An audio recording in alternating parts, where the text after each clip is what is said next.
दोस्तों, आज के इस वीडियो में हम बात करने वाले हैं 3 ऐसे मुस्लिम देशों के बारे में जो अगर चाहें तो इसराइल को दुनिया के नक्शे से मिटा सकते हैं। लेकिन क्या ये इतना आसान है जितना हम सोचते हैं? कौन कौन से मुल्क हैं जो इतनी ताकत रखते हैं और क्या सिर्फ मिलिट्री पावर का होना ही काफ़ी है? चलिए इस इंटरेस्टिंग टॉपिक को डिटेल में समझते हैं। लेकिन उससे पहले आपसे एक छोटी सी रिक्वेस्ट है कि अगर आप पहली बार इस चैनल पर आए हैं तो प्लीज़ इसे सब्सक्राइब कर दें और बेल आइकन को ज़रूर दबा दें। दोस्तों, सबसे पहले हमें ये समझना होगा कि दुनिया का मैदान जंग सिर्फ मिलिट्री स्ट्रेंथ का नहीं है, बल्कि ये डिप्लोमेसी, इकोनॉमी और इंटरनेशनल अलाइंसेस का एक मिला जुला खेल है। अगर आपके पास एडवांस मिलिट्री हो लेकिन पॉलिटिकल सपोर्ट ना हो तो आप छोटी सी जंग तो जीत सकते हैं, लेकिन एक लंबी और बड़ी जंग में जीतना मुश्किल हो जाता है। तो चलिए इन फैक्टर्स को मद्देनजर रखते हुए हम 3 ऐसे मुस्लिम देशों पर नजर डालते हैं जो कहीं ना कहीं इसराइल को चैलेंज कर सकते हैं। नंबर 1, पाकिस्तान। पाकिस्तान के पास दुनिया की सबसे बड़ी मुस्लिम मिलिट्री है, जिसमें तकरीबन 6 लाख एक्टिव सोल्जर्स हैं। इसके अलावा पाकिस्तान एक न्यूक्लियर पावर भी है, जिसका न्यूक्लियर आर्सेनल 165 से 170 वार हेड्स तक एस्टिमेटेड है। ये बात पाकिस्तान को इसराइल के खिलाफ एक फॉर्मिडेबल फोर्स बनाती है, यानी कि ताकतवर फोर्स बनाती है, क्योंकि न्यूक्लियर वेपन्स का होना किसी भी मुल्क की ताकत को बहुत ज़्यादा बढ़ा देता है।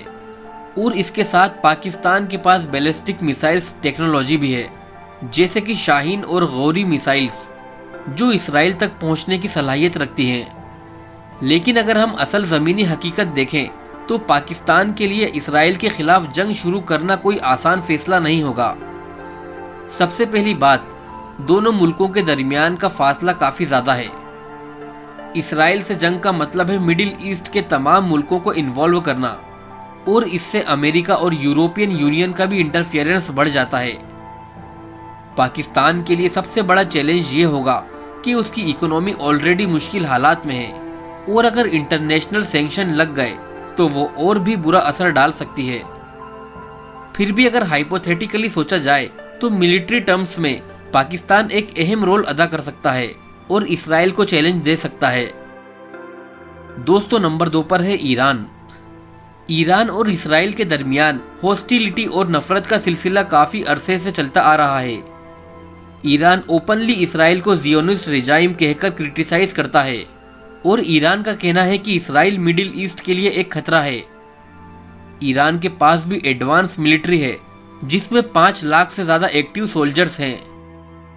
इसके अलावा ईरान के पास मिसाइल टेक्नोलॉजी भी काफ़ी एडवांस है, जैसे कि शहाब और सज्जील मिसाइल्स, जो इसराइल तक आसानी से पहुंच सकती हैं। ईरान का एक बड़ा एडवांटेज ये है कि वो रीजन में अपने अलाइज और प्रॉक्सीज के जरिए इसराइल को हर तरह से घेर सकता है। हिजबुल्लाह, जो कि लेबनान में बेस्ड है, ईरान का सबसे बड़ा प्रॉक्सी ग्रुप है और इसराइल के साथ कई दफ़ा मिलिट्री कॉन्फ्लिक्ट्स में भी इन्वॉल्व रहा है।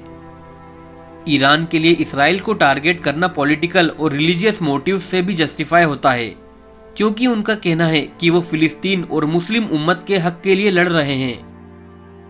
लेकिन फिर से हमें ये समझना होगा कि इसराइल के खिलाफ डायरेक्ट वॉर सिर्फ ईरान और इसराइल का मामला नहीं रहेगा, बल्कि इसमें अमेरिका, सऊदी अरेबिया और यूरोप भी शामिल हो सकते हैं। अगर ईरान इसराइल पर हमला करता है तो ये एक फुल स्केल रीजनल वॉर बन सकती है, जिसमें काफ़ी ज़्यादा ह्यूमन और इकोनॉमिक नुकसान होंगे।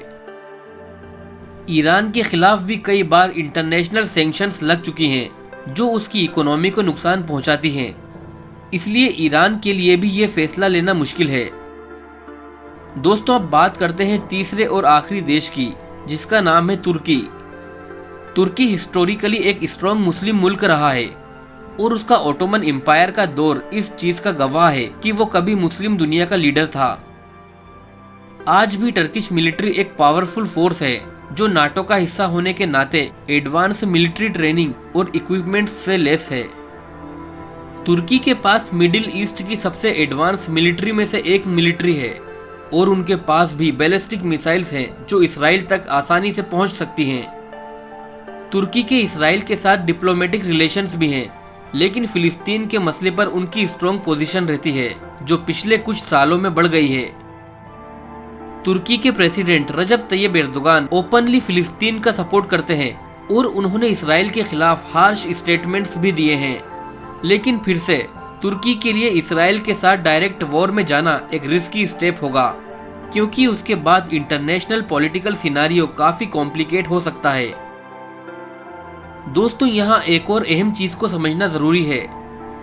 इसराइल के पास सिर्फ एडवांस मिलिट्री टेक्नोलॉजी और अपने पावरफुल एलाइज हैं जो उसको सपोर्ट करते हैं, जैसे अमेरिका का इसराइल के साथ डिफेंस एग्रीमेंट और मिलिट्री सपोर्ट काफी ज्यादा है।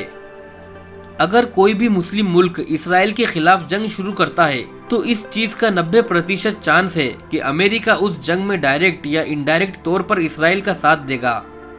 ये अमेरिका का सपोर्ट ही है जो इसराइल को एक पावरफुल देश बनाता है। आज के जमाने में जंग सिर्फ मिलिट्री की ताकत से नहीं, बल्कि इकोनॉमिक सैंक्शन, साइबर वारफेयर और डिप्लोमेटिक प्रेशर से भी लड़ी जाती है। जिस देश के पास स्ट्रॉन्ग डिप्लोमेटिक रिलेशंस और इकोनॉमिक ताकत होगी, उसके लिए किसी भी जंग का अंजाम मुख्तलिफ हो सकता है। ये बात इन तीनों देशों पर भी लागू होती है। तो दोस्तों, थियोरिटिकली पाकिस्तान, ईरान और तुर्की ऐसे मुल्क हैं जो इसराइल के खिलाफ मिलिट्री एक्शन ले सकते हैं, लेकिन प्रैक्टिकली ये इतना आसान नहीं है। इन मुल्कों को सिर्फ इसराइल से नहीं, बल्कि इंटरनेशनल कम्युनिटी से भी लड़ना होगा। इसराइल के पास advance military technology, nuclear weapons और पावरफुल अलाइज हैं जो इसे एक ताकतवर देश बनाते हैं।